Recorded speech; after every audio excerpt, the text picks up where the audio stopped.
अस्सलाम वालेकुम जी। नया दिन नया vlog, welcome to another video. और आज की इस वीडियो के अंदर मैं आपके साथ अपना पूरा वीज़ा एक्सपीरियंस शेयर करने वाली हूँ कि मुझे कौन कौन से डॉक्यूमेंट्स लेके जाने थे और आप लोगों को भी कौन कौन से डॉक्यूमेंट्स अपने साथ लेके जाने हैं जो कि वो मांगते नहीं हैं, लेकिन स्टिल जो एक्स्ट्रा डॉक्यूमेंट्स होते हैं वो हमें अपने साथ रखने पड़ते हैं, क्योंकि इन केस वो हमारी जो भी हमारा वीज़ा है, लाइक हमें किसी ने स्पॉन्सर किया है या हम वेडिंग पर्पज से जा रहे हैं या हम फियांसे वीज़ा पे जा रहे हैं, स्टूडेंट वीज़ा पे जा रहे हैं, जो कुछ भी है वो हमसे फर्दर इन्वेस्टिगेट इस चीज़ के बारे में कर सकते हैं। तो इसलिए मैक्सिमम पॉसिबल डॉक्यूमेंट्स जो हैं वो हमने अपने साथ हमेशा लेके जाने हैं। मुझे पता है सब लोग बहुत परेशान होंगे कि पता नहीं क्या होगा, वीज़ा अप्रूव होगा या नहीं होगा, क्योंकि बहुत ज़्यादा केसेस हैं जो एडमिनिस्ट्रेटिव प्रोसेसिंग के अंदर बीत जाते हैं और वो उनसे फर्दर डॉक्यूमेंट्स मांग लेते हैं।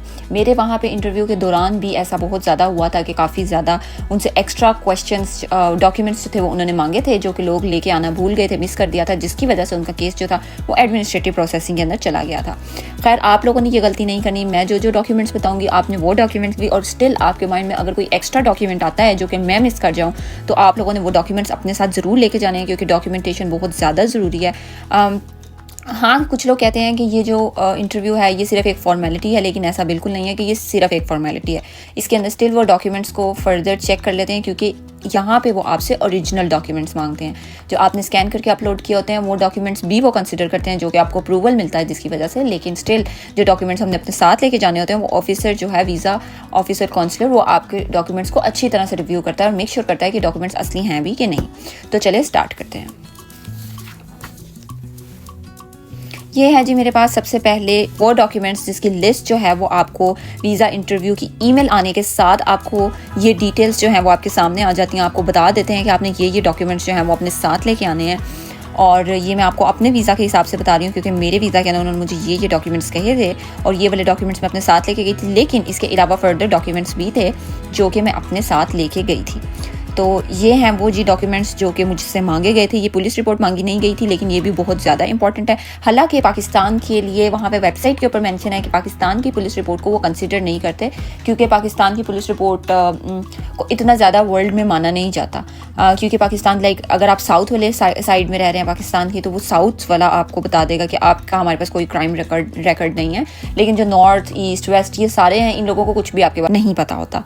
तो इसलिए पाकिस्तान की पुलिस रिपोर्ट को वो कंसिडर नहीं करते। लेकिन स्टिल आई रिकमेंड यू, क्योंकि हम लोग बहुत ज़्यादा इस चीज़ से अवॉइड करने चाहते हैं, आप भी मैं भी, कि हम लोगों का केस जो है वो एडमिनिस्ट्रेटिव प्रोसेसिंग के अंदर ना जाए। तो इस वजह से हम लोग जो हैं वो अपने साथ पुलिस रिपोर्ट भी साथ ले जाएंगे, क्योंकि मेरा ख्याल है पुलिस रिपोर्ट की जो फ़ी है वो सिर्फ 500 रुपीज़ है, पाकिस्तानी 500 रुपया।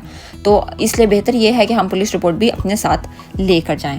बाकी बात कर लेते हैं मैरिज सर्टिफिकेट की। अच्छा, जो गलती मैंने की वो आप लोगों ने नहीं करनी, क्योंकि मैं जो मैरिज सर्टिफिकेट, मैरिज तो डेफिनेटली दोनों का, ये स्पाउस दोनों हस्बैंड वाइफ दोनों का होता है, लेकिन जो बर्थ सर्टिफिकेट है वो मैं सिर्फ अपना बर्थ सर्टिफिकेट लेके गई थी। लेकिन उन्होंने मुझसे क्वेश्चन पूछा था कि आपके हस्बैंड का बर्थ सर्टिफिकेट कहाँ पर है। हालांकि मेरे जो हस्बैंड है वो यूनाइटेड स्टेट्स बॉर्न है, लेकिन स्टिल उन्होंने मुझसे इसके बारे में पूछा था। इन सब डॉक्यूमेंट्स की बहुत ज़्यादा, लाइक पासपोर्ट भी आपका बहुत ज़रूरी है, इसके बगैर तो कोई मतलब पॉइंट ही नहीं है वहाँ जाने का। वाइट बैकग्राउंड पिक्चर्स, मैं एक्स्ट्रा पिक्चर्स लेके गई थी, और मेरे साथ एक मेरी फ्रेंड थी जिसका इंटरव्यू था, वो अपनी ओल्ड पिक्चर्स ले गई थी, वाइट बैकग्राउंड ओल्ड पिक्चर्स जो उसने अप्लाई किया था 2-3 साल पहले, वो वाली पिक्चर साथ लेके गई थी। आप लोगों ने ये गलती नहीं करनी, क्योंकि उन्होंने उसको वापस भेज दिया था कि जाके न्यू पिक्चर्स बना के लाएं। और गुड थिंग इज़ कि यूएस एम्बेसी के अंदर एक सेक्शन है जहाँ पे आप अपनी पासपोर्ट साइज़ पिक्चर्स जो है वो बनवा सकते हैं, और वो अर्जेंट बेस के ऊपर आपको मिल जाती हैं, लेकिन वो एक्सपेंसिव मिलती हैं। उसने सिर्फ 2 या 4 पिक्चर्स बनाई थी जो कि उसको 1000 रुपीज़ की मिली थी। तो इसलिए बेहतर ये है कि आप अपनी recent background pictures, white background pictures passport size की अपने साथ लेके जाएँ। ये पॉइंट मैंने कर लिया था, लेकिन मेरी फ्रेंड भूल गई थी, तो इस वजह से उसको एक्स्ट्रा 1000 रुपीज़ और थोड़ा सा स्ट्रेस और थोड़ा सा टाइम वेस्ट उसका हुआ था। साथ में जी निकाहनामा, ये जी आपको इंग्लिश उर्दू ट्रांसलेशन ये आपके पास ऑलरेडी अवेलेबल होगा, क्योंकि जब आपने अप्लाई किया था तब ये आपके पास होना था। खैर जी, उसके अलावा जो स्टूडेंट वीज़ा के ऊपर हैं उन लोगों ने अपने इंस्टीट्यूट की सारी जो है इन्फॉर्मेशन, जो कि उनका एडमिशन हो गया है, वो सारी चीज़ उन्होंने अपने साथ लेके जानी है। उन्होंने रहना कहाँ पे, किस हॉस्टल में रहना है, कहाँ पे वो स्टे करेंगे, उस सारी चीज़ की इन्फॉर्मेशन उनके पास होनी चाहिए। जितना मैक्सिमम पॉसिबल हो सके वो आपने करना है। ये जी सिटीज़न के लिए डॉक्यूमेंट्स की रिक्वायरमेंट है। और जो अभी मैंने स्टूडेंट वीज़ा के लिए बताई, जो जो उसके इंस्टीट्यूशनल डॉक्यूमेंट्स हैं वो सारे, वर्क वीज़ा वालों के लिए ऑर्गेनाइजेशनल डॉक्यूमेंट और स्टे जहाँ पे करना है, जिधर रहना है, वो सारा भी। और बेहतर यह है कि आप अपने फाइनेंशियल सपोर्ट, मतलब आपको सपोर्टिंग डॉक्यूमेंट्स भी अपने साथ लेके जाएं। स्टूडेंट वीज़ा वालों को कौन सपोर्ट कर रहा है, उनके फाइनेंशियल डॉक्यूमेंट्स जो हैं वो भी आप लोगों के पास होने चाहिए। खैर जी, ये थे डॉक्यूमेंट्स जो उन्होंने मुझसे ईमेल करके मांगे थे कि ये आपने डॉक्यूमेंट साथ लेके आने हैं, और ये बहुत ज़्यादा इंपॉर्टेंट डॉक्यूमेंट्स हैं। अदरवाइज़ नेक्स्ट पेज पे एडिशनल डॉक्यूमेंट्स भी मैं आपको दिखा देती हूँ। ये हैं जी वो एडिशनल डॉक्यूमेंट्स जो आपने अपने साथ लेके जाने हैं, जिसके अंदर जी आती है टैक्स रिटर्न। टैक्स रिटर्न आपने मजीद NVC की वेबसाइट पे अपलोड करना नहीं भूलें, क्योंकि आजकल जो इंटरव्यू हैं वो काफ़ी ज़्यादा लेट मिल रहे हैं, मतलब 2-1 साल का डिफरेंस डल जाता है आफ्टर अप्रूवल। तो इसलिए हमें जो 1 साल के ना हमारी न्यू टैक्स रिटर्न बनती है वो आपने ज़रूर अपलोड कर लेनी है। जो भी आपके स्पॉन्सर हैं, 1, 2, 3 जितने भी स्पॉन्सर्स हैं, उन सब के जो आपने टैक्स रिटर्न हैं वो अपलोड करके जाना है, और इनकी एक कॉपी आप अपने साथ भी ले जाएँ। साथ में जी आ जाता है पे स्टब। पे स्टब होती है जी सैलरी स्लिप, तो वो भी आप बेहतर है कि अपलोड भी कर लें और साथ भी ले जाएँ, क्योंकि समटाइम्स ऐसा होता है कि मैं ये डॉक्यूमेंट साथ लेके गई थी और साथ ले जाने से पहले मैंने इनको अपलोड भी कर दिया था। इस वजह से मुझसे जो है ऑफिसर ने ये डॉक्यूमेंट्स नहीं मांगे थे, लेकिन मेरी एक फ्रेंड से उन्होंने टैक्स रिटर्न एडिशनल मांग लिया था। और एक जानने वाले कोई है मेरी फैमिली में, उनका जो केस है वो एडमिनिस्ट्रेटिव प्रोसेसिंग में चला गया था, क्योंकि वो टैक्स रिटर्न्स नहीं लेके उन्होंने अपलोड नहीं किए थे। तो उन्होंने ऑफिसर ने उनसे बोला कि आप टैक्स रिटर्न्स दिखा दें, उनके पास अवेलेबल भी नहीं थे, तो इस वजह से खैर एनीवेज ये आपने पॉइंट्स हैं जो बिल्कुल नहीं भूलने। फाइनेंशियल डॉक्यूमेंट्स लाइक अगर आप स्पाउस वीज़ा के ऊपर जा रहे हैं तो you have to make sure कि आपकी अपने हस्बैंड से कहाँ बात होती है, आपकी अपनी वाइफ से किस प्लेटफॉर्म पे बात होती है, व्हाट्सएप पे, लिंक्डइन, जिधर भी आप बात करते हैं, मतलब जो भी आपका प्लेटफॉर्म है, वो प्लेटफॉर्म के आपके पास कोई स्क्रीनशॉट्स वगैरह जो हैं वो अगर आप ले जाएँ तो दैट वुड बी ग्रेट। और किस टाइम पे आप लोगों की बात होती है, आपको ये सब कुछ पता होना चाहिए। उसके बाद जी आ जाता है कि अगर आप विजिट वीज़ा के ऊपर जा रहे हैं, अगर आपके हस्बैंड ने, या this is an important point, अगर आपके हस्बैंड आपकी वाइफ ने आपको विजिट किया है ड्यूरिंग दिस प्रोसेस, जो ये वीज़ा का प्रोसेस चल रहा था, तो आप उनकी अपने पास टिकट्स जो हैं वो अपने पास रख लें, क्योंकि ये एक पॉइंट है जो कि हम अक्सर मिस कर जाते हैं। और मेरी फ्रेंड अपने साथ अपने हस्बैंड की टिकट्स जो है वो लेकर आई हुई थी, और वो दोनों कहीं बाहर घूमने भी गए थे, बाकू वगैरह, तो उनके पास उस प्लान ट्रिप की भी सारी टिकट्स थी, होटल की टिकट, सब कुछ उनके पास था।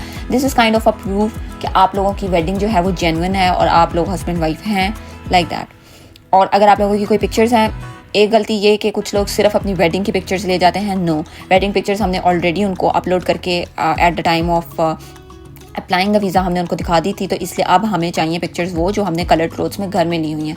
कोई भी छोटा सा एल्बम आप अपने साथ बना लें और ये पिक्चर्स ले जाएं। ये पिक्चर्स मैं भी लेके गई थी, मेरी बहन भी लेके गई थी, और कुछ जानने वाली 1-2 फ्रेंड्स हैं जिनको भी मैंने बता दिया था कि ये पिक्चर साथ लेके जानी है। मेरी पिक्चर्स तो उन्होंने चेक नहीं की थी, लेकिन मेरी बहन की पिक्चर्स चेक की थी उन्होंने। एल्बम खोल के फर्स्ट 2 पेजेस जो हैं वो उन्होंने देख लिए थे कि ये वेडिंग जेन्युइन है या नहीं है। मतलब वीज़ा काउंसलर को कभी भी आप पे शक हो सकता है, कुछ भी हो सकता है, मतलब आपने उनको प्रूव करना है कि आपका जो केस है वो जेन्युइन है और सब कुछ।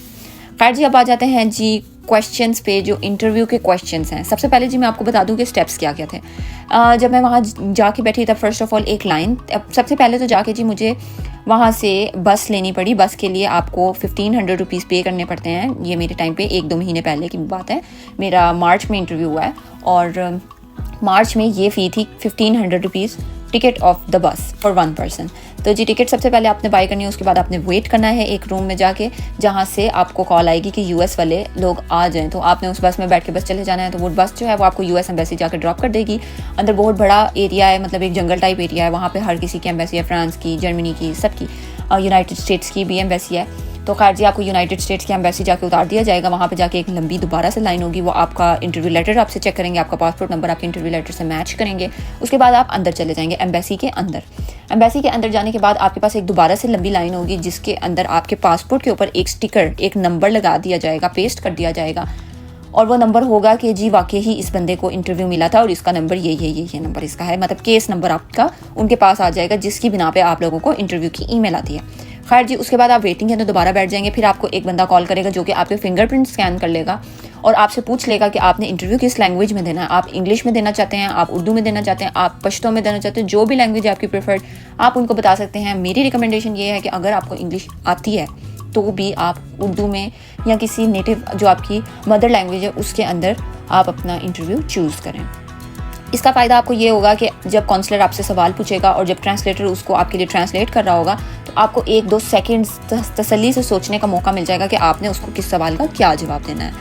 ग्रीन कार्ड वाले लोगों के लिए, जिन्होंने ग्रीन कार्ड की बेस पे अपनी वाइफ को या अपने हस्बैंड को अप्लाई किया, उनसे ज़्यादा सवाल उसके हस्बैंड ने उसको ग्रीन कार्ड पे अप्लाई किया था शिकागो से, और उसका इंटरव्यू काफ़ी लंबा हुआ था, मतलब 10 to 15 मिनट्स उससे सवालात पूछे गए थे और उसने उन सब के जवाब दिए थे। और वो जो इंटरव्यू दे रही थी वो पश्तो लैंग्वेज के अंदर दे रही थी, क्योंकि उसकी जो मदर लैंग्वेज थी वो पश्तो थी, तो इस वजह से उसने अपनी नेटिव लैंग्वेज में इंटरव्यू देना मुनासिब समझा। तो आप लोग भी अपनी मदर लैंग्वेज चूज़ कर सकते हैं, मतलब उर्दू, पंजाबी, जो भी आपको सूटेबल लगता है आप वो लैंग्वेज चूज़ कर सकते हैं, फिर आपको सोचने का मौका भी मिल जाएगा।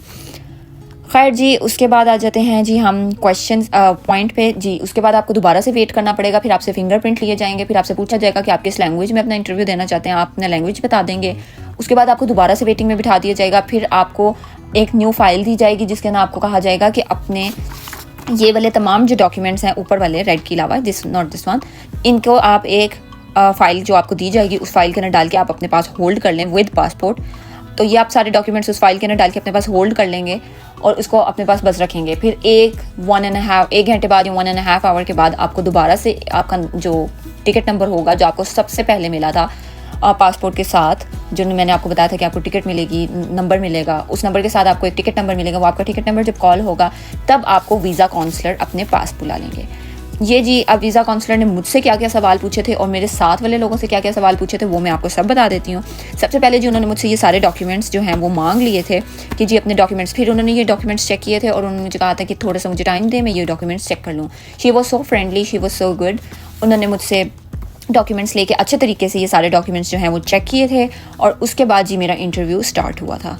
तो जी मेरा इंटरव्यू जो था वो तकरीबन 3 या 2.5 मिनट का मेरा इंटरव्यू था और बहुत ही स्मूथली मेरा इंटरव्यू जो है वो कंडक्ट हुआ था। मैंने जो इंग्लिश में इंटरव्यू चूज़ किया था, लेकिन बस पता नहीं क्या सिचुएशन हुई कि मैंने इंग्लिश कह दिया, हालांकि मैं घर से सोच के गई थी कि मैं उर्दू में इंटरव्यू लूँगी, लेकिन आई डोंट नो क्या हुआ, बस मैंने इंग्लिश चूज़ कर लिया। एनीवेज़, ये था मेरा पहला क्वेश्चन कि आप कहाँ जा रहे हैं। आपको पता होना चाहिए कि आप किस स्टेट में जा रहे हैं। मेरे साथ जो लड़की थी जिसका पश्तो मैंने आपको बताया, उसको मैंने पूछा था कि वो किस स्टेट जा रही है, तो वो थोड़ी सी नर्वस थी, कंफ्यूज थी, क्योंकि उसको पता ही नहीं था कि वो किस स्टेट जा रही है। मे बी वो कोई पठान वाले एरिया से बिलोंग करती थी, इस वजह से उसको थोड़ा सा आइडिया नहीं था कि वो किस स्टेट जा रही है, या उसको अपनी स्टेट प्रोनाउंस करना नहीं आ रही थी। बट वो शिकागो जा रही थी, जो कि मैंने उसे पेपर से देख के फिर उसको पढ़ के बताया था कि ये तुम्हारी स्टेट है, यहाँ तुम जा रही हो।